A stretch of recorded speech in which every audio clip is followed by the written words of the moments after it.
Hi అండి. ఈరోజు వీడియోలో మనం ఇంతకుముందు క్యా, క్యూమ్, కబ్, కైసా ఇలాంటి ప్రశ్నవాచక పదాల గురించి నేర్చుకున్నాం. అయితే ఈ వీడియోలో అటువంటివే మనం సాధారణంగా ఎప్పుడు వాడే వాక్యాలను ఈ వీడియో ద్వారా నేర్చుకుందాం. అలాగే ఇటువంటి వీడియోలు ఇంకొక 2 వచ్చే అవకాశం ఉంటుంది. మన ఛానల్ని డైలీ ఫాలో అవుతూ ఉండండి.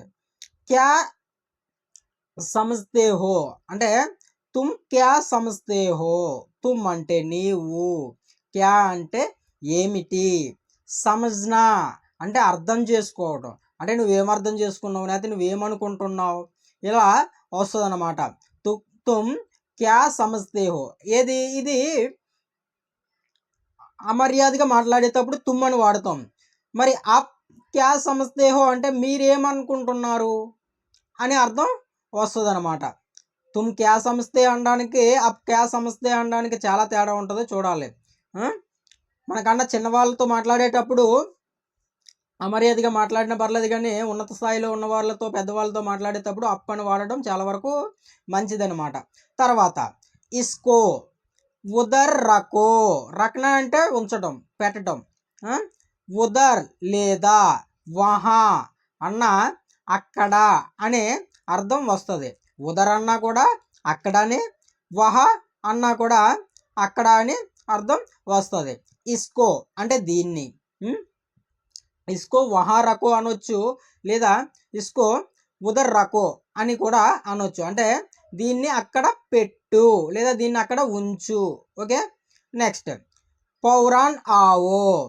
పౌరాన్ అంటే ఇది, పౌరాన్ అంటే వెంటనే లేదా త్వరగా. ఇవన్నీ పర్యాయ పదాలు అన్నట్టు. ఒక రకంగా చెప్పాలంటే తురంత్ అనేది ఈ తురంత్కి పర్యాయ పదమే పౌరాన్. పౌరాన్ అన్న, తురంత్ అన్న ఇవన్నీ కూడా పర్యాయ పదాలు ఒకదానికొకటి. వెంటనే రా అని అర్థం వస్తుంది అనమాట. తురంత్ అన్న కూడా పర్వాలేదు, తురంత్ అంటే వెంటనే రా అని వస్తుంది అది కూడా. అప్కో క్యా మాలూమ్ హై. అప్కో క్యా అంటే ఏమిటి, అప్ అంటే మీరు కదా. అప్కో క్యా మాలూమ్. మాలూమ్ అంటే తెలుసు, మాలూమ్ కర్నా అంటే తెలుసుకోవటం. అప్కో క్యా మాలూమ్ హై మీకు ఏమి తెలుసు. లేదు ఇది తుమ్కో క్యా మాలూమ్ హై అని కూడా అనొచ్చు, అంటే నీకేం తెలుసు అని అంటాం అనమాట. మీకేం తెలుసు అన్నప్పుడు అప్కో క్యా మాలూమ్ హై అని అనాలి. ధీరే జావో. ధీరే అంటే మెల్లగా లేదా నెమ్మదిగా, నెమ్మదిగా లేదా మెల్లగా. జానా అంటే వెళ్ళటం. ధీరే జావో అంటే మెల్లగా వెళ్ళు లేదా నెమ్మదిగా వెళ్ళు. మరి జల్దీ జావో అంటే త్వరగా వెళ్ళు లేదా వేగంగా వెళ్ళు. జల్దీ జావో వేగంగా వెళ్ళు. జల్దీ అంటే త్వరగా, జల్దీ అంటే త్వరగా అంటే వేగంగా. ఇసే సంభాలియే. సంభాలన అంటే ఏంటి? జాగ్రత్తగా ఉంచడం, జాగ్రత్తగా ఉంచడం. సంభాలియే అంటే ఏంటి? జాగ్రత్తగా ఉంచడం. ఇస్కో సంభాలియే లేదా ఇసే సంభాలియే అంటే దీన్ని జాగ్రత్తగా పెట్టండి, జాగ్రత్తగా ఉంచండి. ఓకే, దీన్ని ఇసే లేదా ఇస్కో. ఇసే అన్న ఇస్కో అన్న ఒకటే. ఇసే సంభాలియే అంటే దీన్ని జాగ్రత్తగా ఉంచండి లేదా దీన్ని జాగ్రత్త పెట్టండి. ఓకే, నెక్స్ట్ చుప్ చాప్ రహో. చుప్ చాప్ అంటే చుప్ చాప్ అంటే మాట్లాడుకుంటా ఉండు అని అర్థం. నోరు మూసుకొని ఉండు, చుప్ చాప్ రహో. మాట్లాడుకుంటా ఉండు లేదా నోరు మూసుకొని ఉండు, చుప్ చాప్ రహో అని అంటాం అన్నమాట. యహా లేదా ఇదర్. యహా అన్న ఇదర్ అన్న ఒకటే, ఇక్కడ అని అర్థం వస్తుంది. యహా ఆవో. ఆనా అంటే రావటం.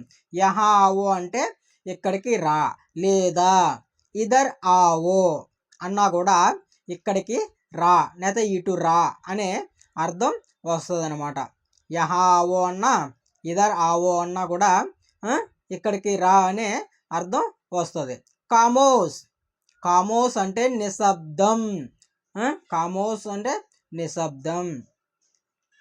యహా దేకో. చెప్పాను కదా ఇందాకే, యహా అన్న ఇదర్ అన్న ఒకటే. యహా అంటే ఇక్కడ, లేదా ఇదర్ అన్నా కూడా ఇక్కడ యహా దేకో ఇటు చూడు లేదా ఇక్కడ చూడు, యహా దేకో లేదా ఇదర్ దేకో ఇటు చూడు అని అర్థం వస్తుందన్నమాట. దేకో అంటే దేకో, దేఖనా అంటే చూడటం, దేకో అన్న చూడు. దేకియే, దేకియే అంటే గౌరవ పదం, దేకియే అంటే చూడండి. అబ్ దేకియే మీరు చూడండి, ఇలా మాట్లాడుతాం అనమాట. ఓకే అండి, ఈ వీడియోలో ఇంతే. వీడియో నచ్చినట్లయితే లైక్ చేయండి, అలా విధంగా మీ ఫ్రెండ్స్ అండ్ ఫ్యామిలీతో షేర్ చేయండి. మన ఛానల్ని ఇప్పటివరకు సబ్స్క్రైబ్ చేయనట్లయితే సబ్స్క్రైబ్ చేయండి. మరిన్ని వీడియోల కోసం మన ఛానల్ ఫాలో అవుతూ ఉండండి. Thank you.